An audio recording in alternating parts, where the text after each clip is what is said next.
स्वतःचा व्यवसाय सुरू करायचा आहे, पण त्यासाठी लागणारे टूल्स किंवा साहित्य घ्यायला पैसे नाहीत, अशी अडचण आहे का? मग जर तुम्ही महाराष्ट्रातील दिव्यांग व्यक्ती असाल तर सरकारच्या एका खास योजनेबद्दल आपण आज बोलणार आहोत. ही योजना तुम्हाला तुमचा स्वतःचा व्यवसाय सुरू करण्यासाठी लागणारी साधन सामग्री खरेदी करायला थेट आर्थिक मदत करते. चला तर मग समजून घेऊया की ही संधी नेमकी काय आहे. बरं, तर आपण हे सगळं कसं समजून घेणार आहोत? तर आधी आपण पाहू की ही व्यवसायाची नवीन संधी नक्की आहे तरी काय. मग यासाठी कोण पात्र आहे आणि काय अटी आहेत ते बघू. त्यानंतर कोणती कागदपत्र लागतील, अर्ज कसा करायचा आणि शेवटी यातून स्वावलंबनाकडे वाटचाल कशी सुरू होते या सगळ्यावर आपण बोलणार आहोत.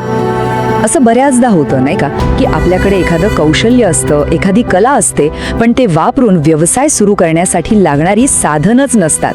ही योजना नेमकी हीच अडचण दूर करते. म्हणजे टॅलेंट आहे पण पैशांमुळे कोणी थांबायला नको, हाच या योजनेचा सरळ सरळ उद्देश आहे. तर मग ही साधन सामग्री योजना म्हणजे नेमकं काय? अगदी सोप्या भाषेत सांगायचं तर ही महाराष्ट्र शासनाच्या दिव्यांग कल्याण विभागाकडून मिळणारी थेट आर्थिक मदत आहे.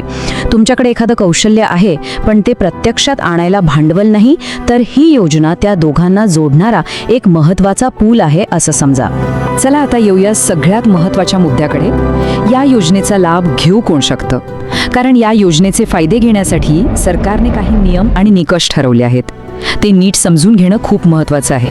यातला पहिला आणि सगळ्यात महत्त्वाचा निकष आहे दिव्यांगत्वाची टक्केवारी. तुमच्या अधिकृत वैद्यकीय प्रमाणपत्रावर किमान 40% दिव्यांगत्व असायलाच हवं.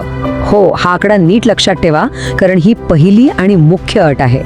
यासोबतच अर्ज करणारी व्यक्ती महाराष्ट्राची रहिवासी असणं गरजेचं आहे.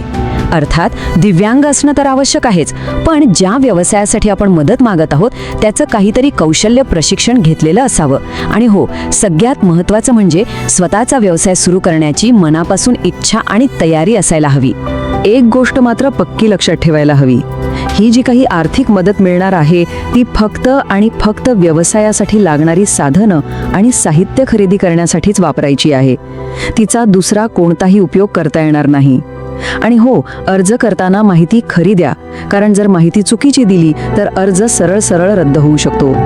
ठीक आहे, समजा आपण पात्र आहात, मग पुढची पायरी कोणती?